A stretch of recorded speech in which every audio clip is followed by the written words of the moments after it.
High, Sanu অ্যাডমিশনের পক্ষ থেকে সবাইকে শুভেচ্ছা জানাচ্ছি। আমরা এখন আছি university of technology Sydney UTS এর মেইন ক্যাম্পাসে।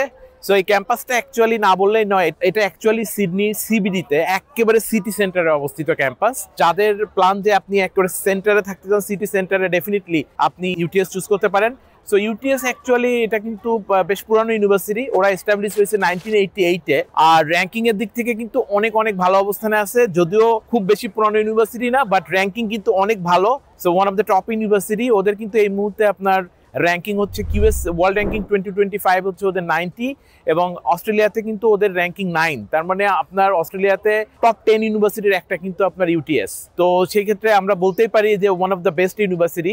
আর যেহেতু আপনার কিউএস র্যাঙ্কিং ওদের 90, দ্যাট মিনস টপ 100 ইউনিভার্সিটির একটা কিন্তু ওয়ার্ল্ডের মধ্যে এই মুহূর্তে। আর ওরা হচ্ছে ওয়ার্ল্ডের টপ 2% ইউনিভার্সিটির একটা। সো সব দিক থেকে, র্যাঙ্কিং এর দিক থেকে one of the best university UTS actually ওরা কিন্তু প্রচুর প্রোগ্রাম অফার করতেছে। আপনার business, IT, engineering, finance, accounting, marketing, management, social science, education, public health, communication, media, law, প্রচুর প্রোগ্রাম কিন্তু ওরা অফার করতেছে। সো যেসব স্টুডেন্ট প্ল্যান করতেছেন যে আপনি নেক্সট ইনটেকের জন্য, ফেব্রুয়ারি ইনটেকের জন্য অথবা জুলাই ইনটেকের জন্য অ্যাপ্লাই করতে চান, this is the best time to apply. So এই ক্ষেত্রে কিন্তু ওদের টিউশন ফিস কিন্তু অনেক বেশি অ্যাফোর্ডেবল। সো ওদের tuition fees it depends on the programme, যে আপনি কোন প্রোগ্রামে অ্যাপ্লাই করতেছেন, বাট অ্যাভারেজ টিউশন ফি কিন্তু 32,000 টু 44,000 এর মধ্যেই। সো ডিপেন্ড করে কোর্সের উপরে। ডেফিনেটলি আপনি ওয়েবসাইট চেক করলে পেয়ে যাবেন। আর এই ক্ষেত্রে গুড নিউজ হচ্ছে বাংলাদেশি স্টুডেন্টরা কিন্তু আপ টু 25% স্কলারশিপ পাচ্ছেন। সেই ক্ষেত্রে আপনার টিউশন ফি অনেক বেশি অ্যাফোর্ডেবল হয়ে যাবে। আর এই ওভারঅল বিষয়ে রিকোয়ারমেন্ট, আপনার ব্যাচেলরের জন্য রিকোয়ারমেন্ট, বাংলাদেশে যারা এইচএসসি কমপ্লিট করেছেন তাদের মিনিমাম 4.5 থাকতে হবে আউট অফ 5 স্কেলে। আইএলটিএস এর requirement 6.5, no band less then 6। PT কিন্তু অ্যাকসেপ্টেবল। মাস্টার্সের ক্ষেত্রে আপনার লেভেল 1 ইউনিভার্সিটি থেকে 65% যদি মার্ক থাকে, এবং আইএলটিএস যদি আপনার 6.5 থাকে, নো ব্যান লেস দেন 6, সেই ক্ষেত্রে কিন্তু আপনি eligible to apply for masters. PT কিন্তু অ্যাকসেপ্টেবল।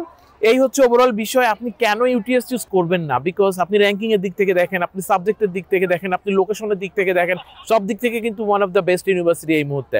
সিডনিকে ডেফিনেটলি বিজনেস হাব বলা হয়। সিডনিকে আপনার সব ধরনের start up plus big big job কোম্পানিগুলো সবই কিন্তু সিডনিতে এবং সিটিতেই। তো ক্যাম্পাসটাও সিটিতে। স্বাভাবিকভাবে স্টুডেন্টদের এক্সপ্লোর করার কিন্তু অনেক সুযোগ থাকবে ফিউচারে। সো এটা হচ্ছে ওভারঅল বিষয়। সানু অ্যাডমিশন আপনাকে কিভাবে হেল্প করবে? সানু অ্যাডমিশন কিন্তু অস্ট্রেলিয়ার ম্যাক্সিমাম ইউনিভার্সিটি, কলেজ, ইনস্টিটিউশন আমরা কিন্তু প্রমোট করতেছি। সেই ক্ষেত্রে আমাদের কোনো ধরনের কোনো সার্ভিস চার্জ নাই। সো আপনার অ্যাডমিশন থেকে শুরু করে আপনার ভিসা ফাইল রেডি করা পর্যন্ত সব বিষয়ে কিন্তু সানু অ্যাডমিশন আপনাকে হেল্প করবে। সেই ক্ষেত্রে আমরা অফার করতেছি নো সার্ভিস চার্জ। তো সবাইকে আবারও বলবো, সানু অ্যাডমিশনের সঙ্গে যোগাযোগ করবেন। এই মুহূর্তে আমরা আছি ইউটিএস এর মেন সিটি ক্যাম্পাসে। সো সবাইকে অনেক অনেক শুভেচ্ছা। সবাই অনেক ভালো থাকবেন। আল্লাহ হাফেজ।